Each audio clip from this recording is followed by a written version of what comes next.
won't do, Ralph. Well, wait a while longer. It's too cold to travel. If I wait any longer, it's I who'll be too cold to travel. If I can get home, I'll be better. You could wait at least a month until the end of March. I'll leave in 2 days. Bless you for worrying, but there's really no need. You can't travel alone. I shan't be traveling alone. I'll have people with me. Servants. They're people, Miss Stackpole. I need no lessons in democracy from you, Mr. Touchett. Is there a woman among them? Mercifully, no. Well, you can't travel without a woman's care. I'm going too. You're going too? I should advise you to lie down. It'd be better for your health. You are a remarkable woman. Better wait till I get you safely home before you start throwing compliments around. I said to keep her for Oh, I expect that'll be Mr. Goodwood. I'll go and see him. How is he? About the same. He has decided to go back to England. Ah, Henrietta's to go with him. The journey will be something of an ordeal. traveling with Miss Stackpole will certainly be no picnic. Thank you. She's really been very kind to him. Yes, of course. You've also been kind, coming to see him so often. You asked me to. I like him. I believe you're leaving Rome shortly yourself. Yes, I've been here long enough. Oh, I see. You'd like me to go with them. I have no right to ask you, but I'd feel a lot easier in my mind. Are you trying to get rid of us? Well, I guess I can go. I'm wasting my time here anyway. Will you come and have dinner with us again before you leave? My husband seems to enjoy your company. And of course I do. I'll come.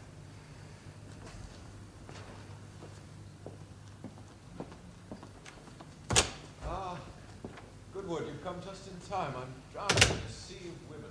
You are an ungrateful man, and just to punish you, I'm going to leave you alone with Mr. Goodwood. Do you think you'll get him home? I mean to try. I have asked Mr. Goodwood to travel with you. I see you want us all to go. You want nobody to see you. You're like the stricken deer seeking the inmost shade. It's not I who am dying. Isn't it? You think I'm too proud that I should confess my mistake. Well, I don't think that's decent. One must accept one's deeds. And if I'm wretched, I've no one to blame but myself. I've told you, but I can't publish it to the world. Tell him, then. Ralph? No. How can I tell him that I've thrown away my life? Do you think that would please him? He needs to know the truth. It's a great comfort to him to know that I'm happy. And I'd never have him think otherwise. You're wrong. If he thinks that, how must he feel having said what he did about your husband? He must think you've never forgiven him. I once told him that I'd never complain. And that's a promise I can keep. It's true, isn't it? Isn't it what you men always say about women? You think we don't know what you think about us, but we do.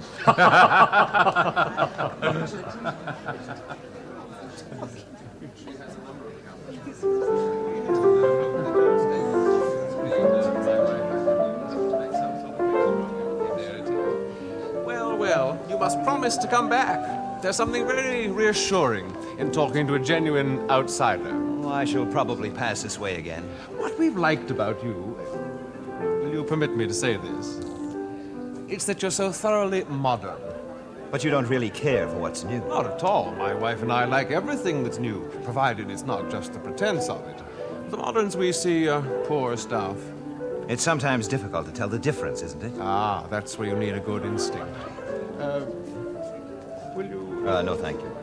I understand you're traveling with Ralph Touchett. Yes, that's right. That means you'll move slowly. I shall do as he wants. Well, we're immensely obliged to you. I have nothing else to do. You should get married.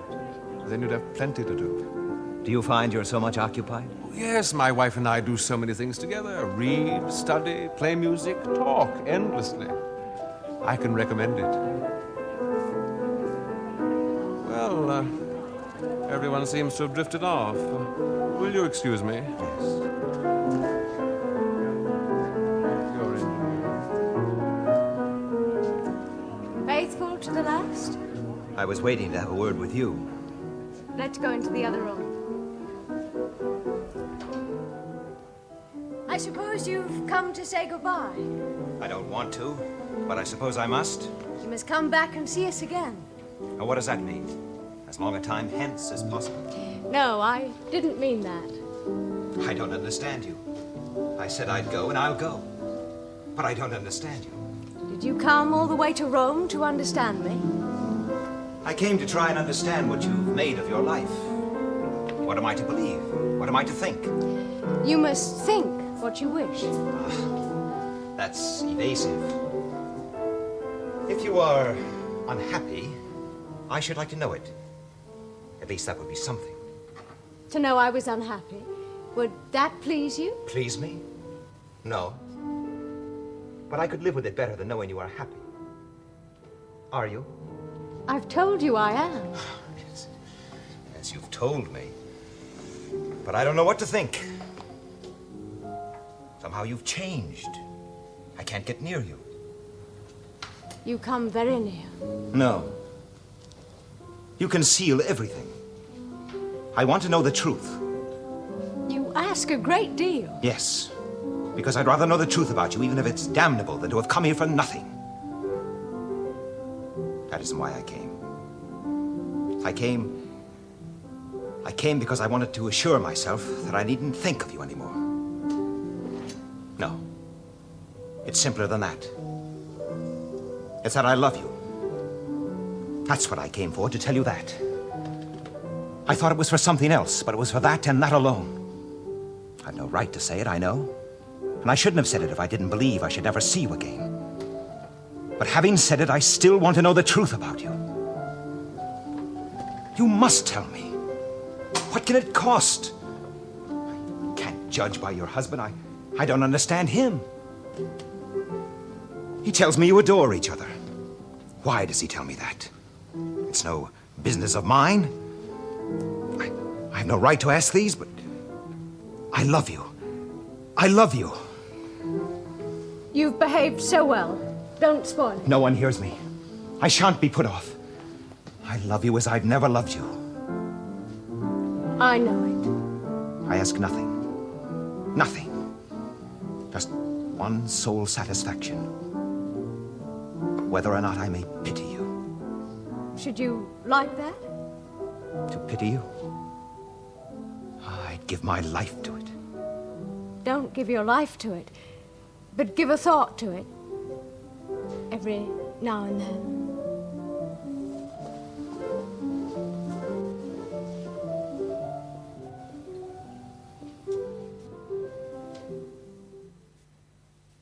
La donna mobile quai più marento mutada cent grazie di pensia. The human passion for possessions is still the most irrational of all. Why am I taking all this back with me? I feel ashamed. I should be going with you. Nonsense, you're a married lady. The formidable Miss Stackpole will manage it all. All the same, All the same, you've other duties. I shall be perfectly all right. Don't forget, I have Goodwood as well. That's 2 against 1. I've seen less of you than I might. We've seen a great deal of each other, considering you're such a fine married lady. He doesn't like you. He's been very polite. Anyway, a man doesn't want his wife spending all her time in a hotel bedroom with a bachelor. Especially when she's so attractive.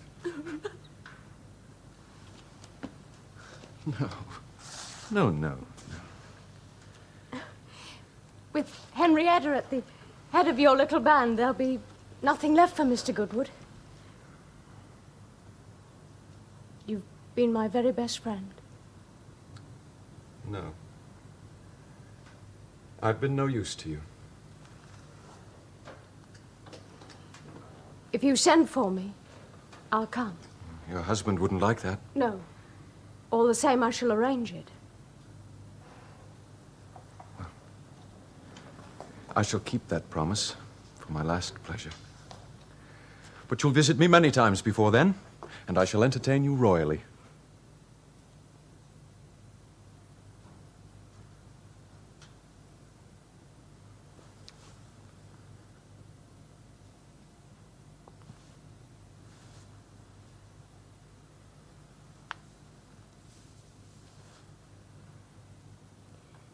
Safe journey.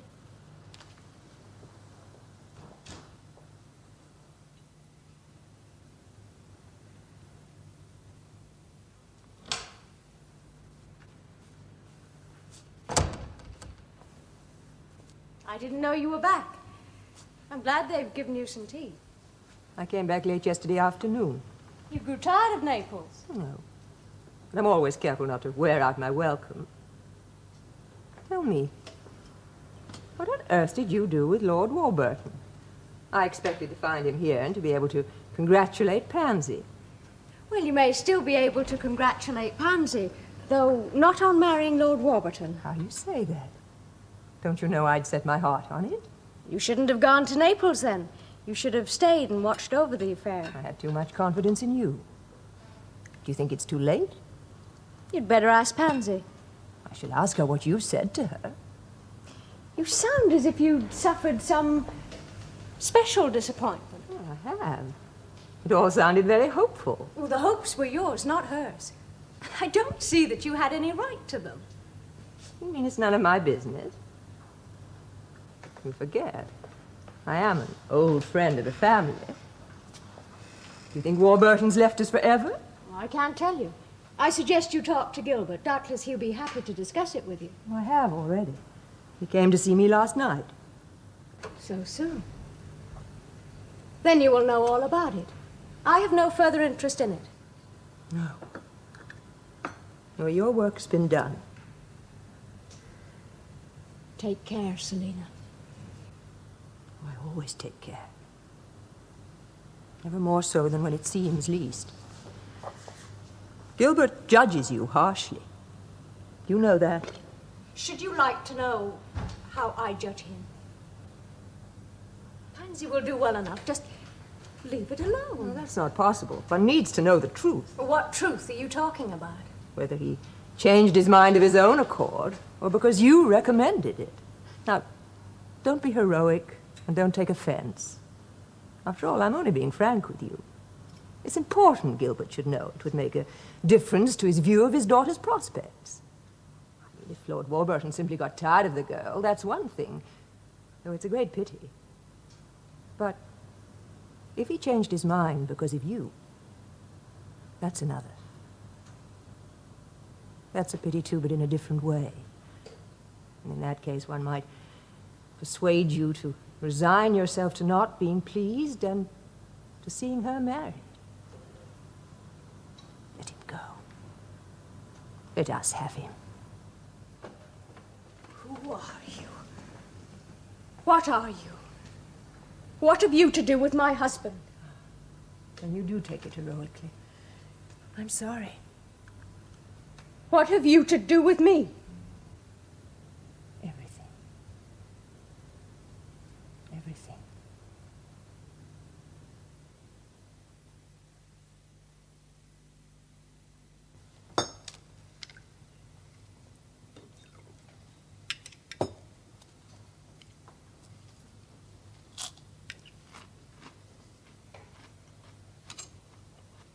You may start, Pansy. Mrs. Osmond will be down soon. I'm really not very hungry, Papa. I think you should eat something. You can hardly expect the girl to have an appetite under the circumstances. Don't be absurd, Amy, and don't over-dramatize the situation. I just don't feel like eating, Papa. As you wish.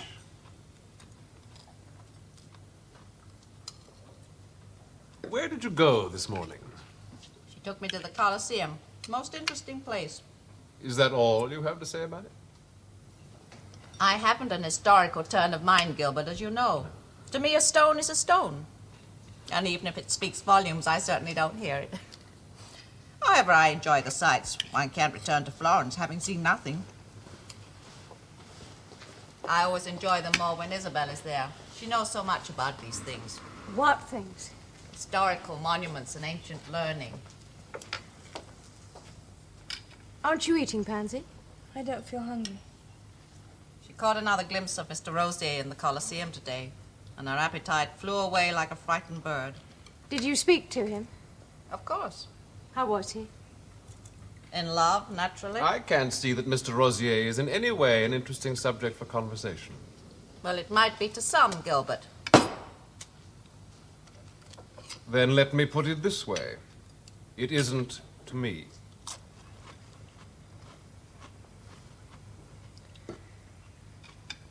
I thought we'd take a ride into the country tomorrow, Pansy.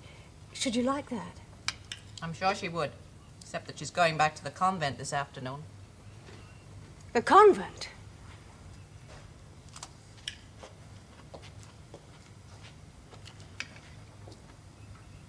When was this decided?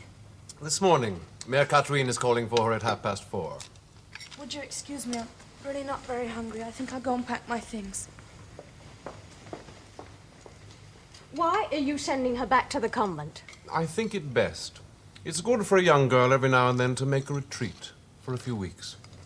Gilbert thinks the world far too wicked and vulgar for one as innocent as Pansy. I wish, Amy, you would not be forever telling people what you imagine I think. Was I wrong? No, not wrong, perhaps. Just superfluous. You didn't discuss it with me. No. I didn't think you'd agree to understand. Frankly, I don't. Well, then you see I was right. I've thought for some time that she's been too much of this pushing rebel one calls society. She needs to be taken out of it. She needs time to think. And there's something I'd like her to think about. And what is that? About the world we live in. And I'd like her to think about it in the right way. The convent's very good for that. It's a school of manners and of repose. It's quiet and convenient and salutary.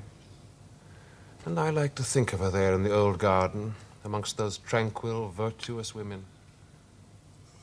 It's a splendid antidote to the vulgar manners of the modern world. It really is very absurd of you, Gilbert, to invent all these pretty reasons for poor Pansy's banishment. Why don't you say at once that you want her removed from my dreadful influence? You see, he's discovered that I think very well of Mr. Rosier.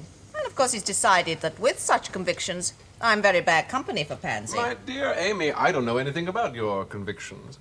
But if I once suspected that they interfered with mine, it would be much simpler to banish you.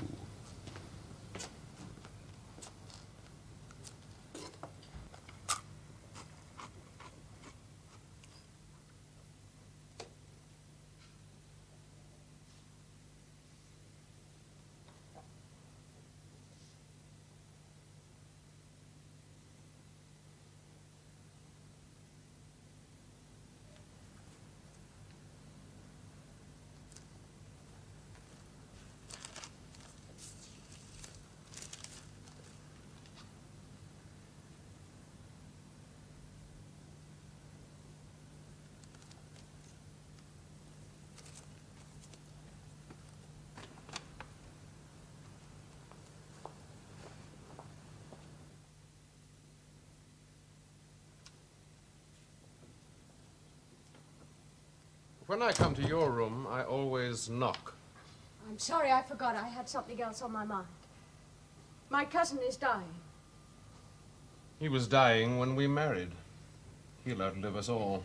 I must go to Garden Court. Why? To see him before he dies. He came here to see you. I tolerated that because it was to be the last time. Now you tell me it's not to be the last. Leave him alone. I must go to England. I shan't like it if you do. You won't like it if I don't. You like nothing I do or don't do. Is that why you must go there? Not to see your cousin, but to take a revenge on me? I know nothing of revenge. I do. Don't give me an occasion. You're only too eager to find one. Let it be clear. If you go, it'll be a piece of the most calculated opposition. How can it be calculated? I only received the telegram a few moments ago. You calculate rapidly. It's a great accomplishment. The only calculated thing in this discussion is your opposition. It is malignant. I see you're bringing us to a crisis. No, you are. You have no reason to oppose my going. Let me tell you why I oppose it. It's because it's indecent. Your cousin is nothing to me. I don't like him, and he doesn't like me. And that's why you like him. Because he hates me. But I have an ideal of what a wife should be, of what she should do and what she should not do. And certainly she should not travel across Europe alone in defiance of my deepest desire, to sit at the bedside of other men. He is my cousin, the best friend I ever had. His light burned more brightly than I ever knew. I wish I'd known just how brightly it burned. Of course, there's a very simple difference between us. I take our marriage seriously. You appear to have found a way of not doing so. I'm not aware that we are divorced or separated. To me, we are still indissolubly united. Show me where our union is. In our living decently together. We do not live decently together. Indeed, we don't, if you go to England. That's very little. That's nothing. I might do much more. If you've come to threaten me, I prefer my drawing.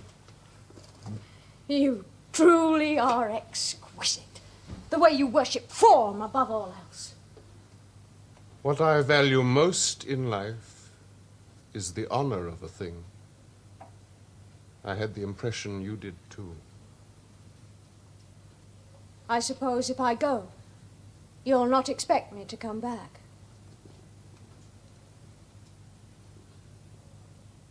I really cannot argue with you on the hypothesis of your defying me.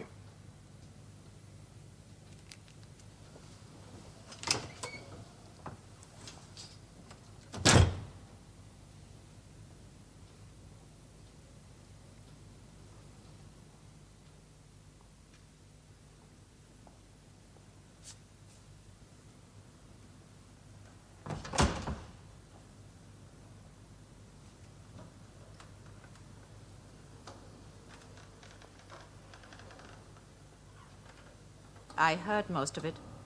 I was passing the study and I heard you. I couldn't help but listen. Of course, that's not very nice, but then I didn't have to tell you.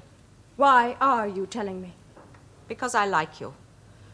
Why, I know you're not very fond of me, but that's neither here nor there. My poor Isabel, you really are not simple enough. No. You let him play on your finer feelings, make appeals to your sense of what is right or wrong. And you listen to him, because you think he is still, despite all, that collection of exquisite sensibilities for which you married him. It catches you always on the wrong foot, because you know less than you should. What should I know? Have you never really guessed? I never saw a woman with such a beautiful, pure mind. You're going to tell me something horrible. Well, you can call it what you like, but I think you should hear it first. Then you may feel differently about your duties as a wife. My first sister-in-law had no children. First sister-in-law? Gilbert's first wife. She died childless. It wasn't until after her death that Pansy was born. Then Pansy is not my husband's child. Oh, yes, she's his all right, but someone else's wife's. I don't understand you. Whose wife's? The wife of a horrid little Swiss who died some 15 years ago. He never recognized Pansy as his own, and indeed there was no reason why he should. But Gilbert did. Although he had to invent a whole story about his wife dying in childbirth. Oh, it passed very well. No one cared to look into it. But I knew. And Gilbert knew I knew. But I had no reason for telling anyone anything. After all, the girl was my niece, whoever the mother was. Madame Mel. Of course. You may believe me, by the way. The facts are exactly as I tell them to you. Had it never occurred to you that he was, for 6 or 7 years, her lover? I don't know. Things had occurred to me, but they were vague. I still don't understand. Don't you see, the child could never have passed for Monsieur Meuse. Oh, he was away in South America at the time. No, the conditions existed to make everything workable. But to save her own skin, she had to renounce all visible property in the child.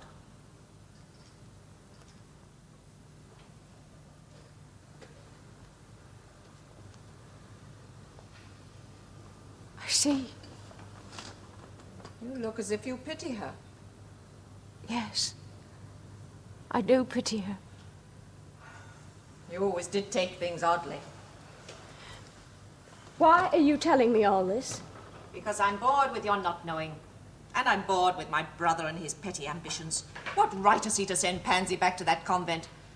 And lastly, I'm bored with you, my dear, and having such a fine torment of conscience when everything could be so simple.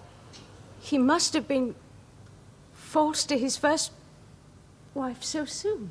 Too soon. But to you, he's been faithful. She loved him? Madame Merle, or in her own way. Why did she want me to marry him? Because you had money. And because she thought you'd be good to Pansy. And Pansy doesn't even like her. Poor woman. She knows that. That's why she wanted someone that Pansy would like. Oh, she knows everything, that one. Why did Gilbert never marry her? Because she had no money. No one knows what she lives on or how she lives. Anyway, she never would have married him. How can she have loved him then? Well, he wasn't great enough for her, a big enough man. Oh, she never had any illusions about him. And she's always been very ambitious, though to small effect. Actually, she's accomplished very little, apart from bringing you and Gilbert together. And she did that, my dear, there's no doubt about it. I may be a scatterbrain, but I know enough to follow those two. And she knows that I know it. She's even threatened me with it once. She's always wanted to appear irreproachable. Yes. I hope you won't turn against poor Pansy. She was hers, but she's become yours. No, I'll go and see her. He's forbidden anyone to go too soon. All the same, I shall go.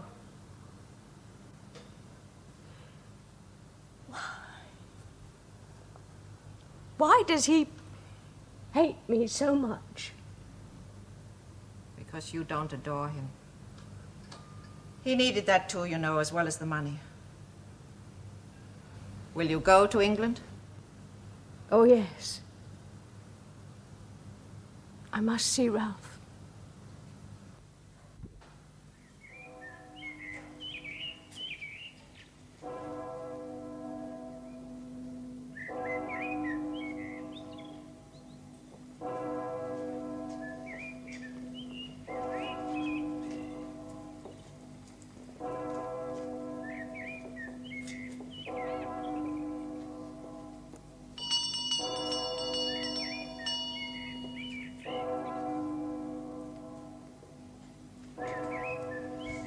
I'd like to see Pansy, if I may. Certainly, madame.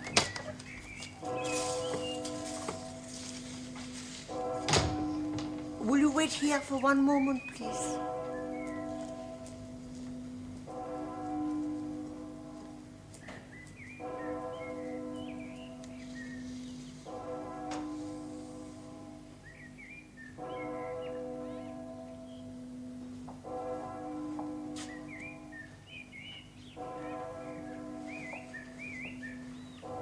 You're surprised to find me. I'm afraid not pleased. You don't see why I should have come. It's as if I anticipated you. Well, I'm sorry. I should have asked permission. I've just been with Pansy. I saw you arrive from upstairs. I only came because I thought she might be miserable. I knew you'd come, of course, and your husband, but I'd not been told other visitors were forbidden. Of course, it's none of my business, but I do feel better now I've seen her. Really, you know, I think it's not too bad, not too severe. She's not as unhappy as she...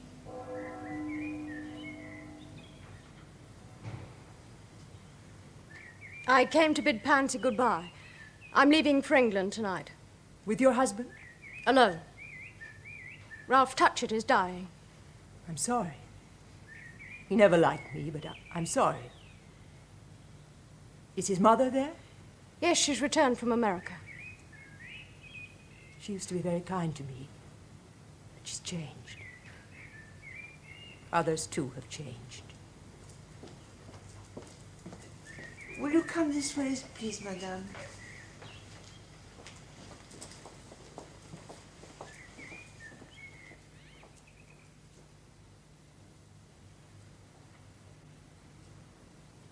To England? Yes. I just came to say goodbye. I've only a few moments. When will you come back? I don't know. I'm sorry about Mr. Touchett. Of course you must go. Will Papa go? No.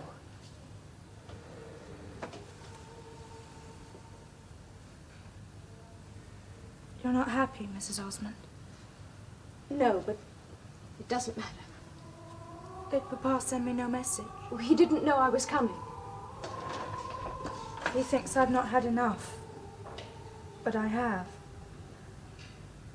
He wanted me to think, and I've thought a great deal.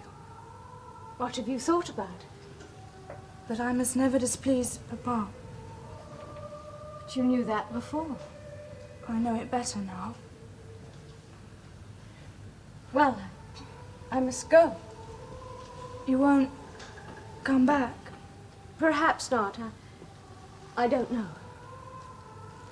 Oh, Isabel. Don't leave me. What are you afraid of? Of Papa a little. And Madame Mel. You mustn't say that. I don't like her. You must never say that. Do you understand? Never.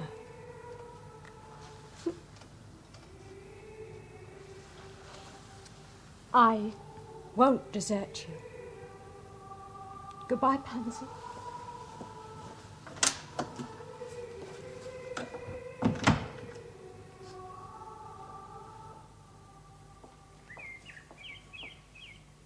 I wanted one last word with you.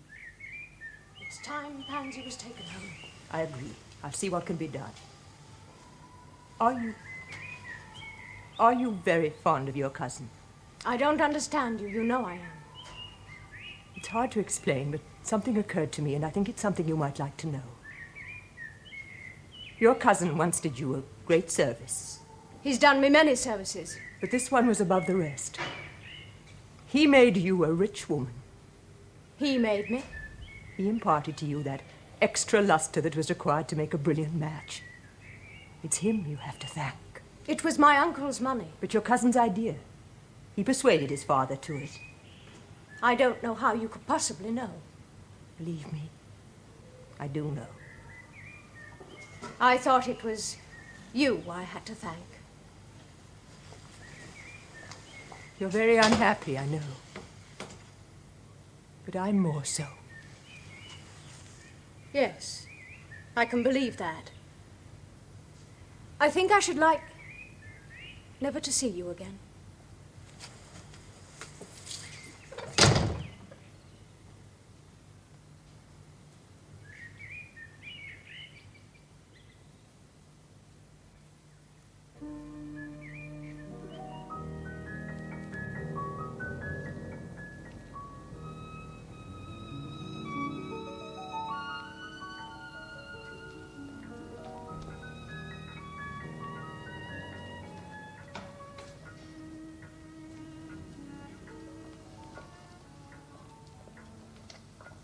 Why don't you go and lie down? I'll call you when he wakes. Must be tired after your journey. I'd rather stay here. You may not wake for some time. Lord Warburton was here yesterday. He was very good to Ralph in Rome. He told me he's to be married soon. Who's the young lady? Oh, some member of the aristocracy. It's only just been made public. Oh, I'm very glad.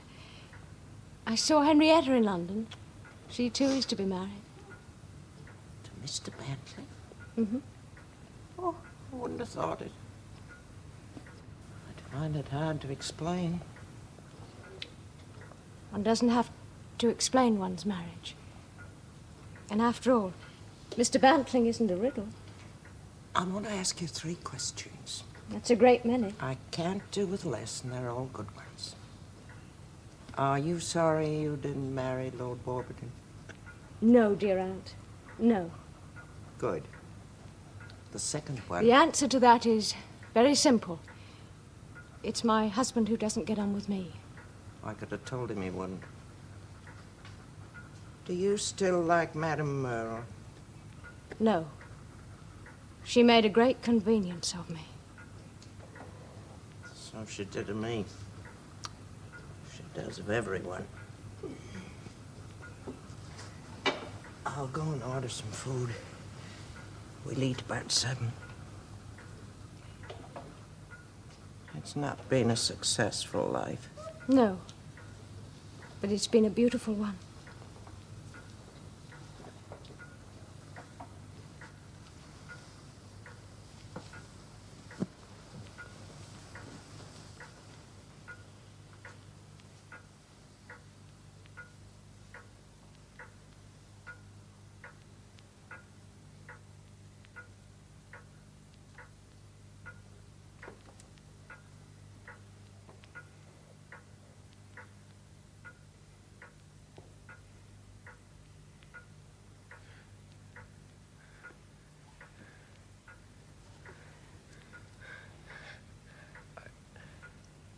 I waited for you.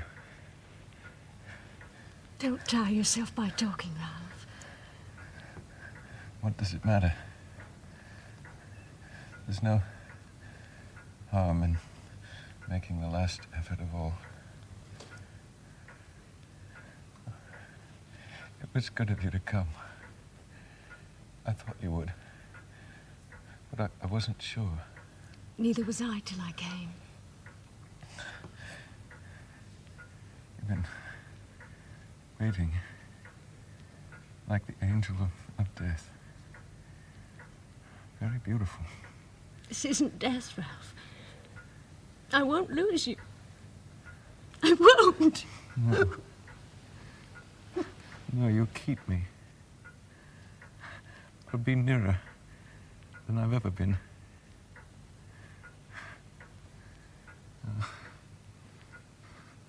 What is it you have done for me? What is it you did for me? Is it true, Ralph, is it? What? That you made me rich. That all I have is yours. Don't speak of that. He married me for the money. He was greatly in love with you. Yes. But he wouldn't have married me if I'd been poor. I don't hurt you in saying that. How can I? I just want you to know that you gave me everything and that I just threw it all away. I always understood. Though it was so strange, so pitiful. You wanted to look at life for yourself. But they punished you. Oh, Ralph. Dear Ralph.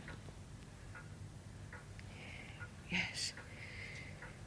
I've been punished. What's he bad about your coming? He made it very difficult. I don't care. It's all over then, between you?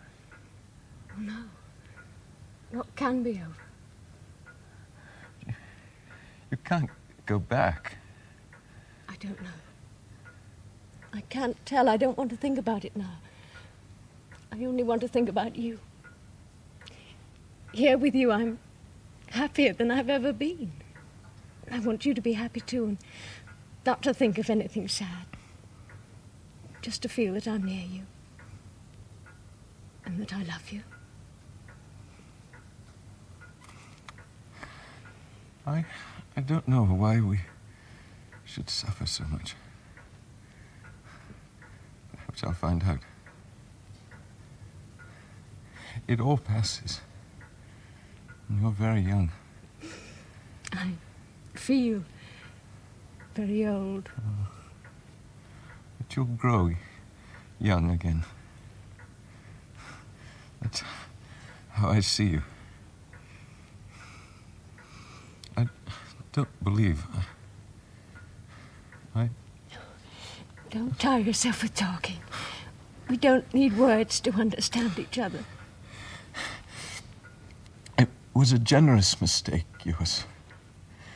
It can't hurt you for more than a little. happy now. And that's all that matters. And remember, if you've been hated, you've also been adored.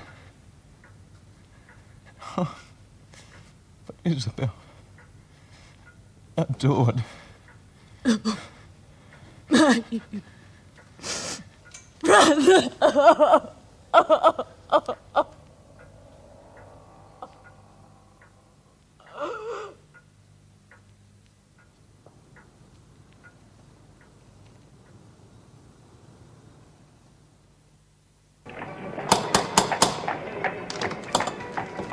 Good morning.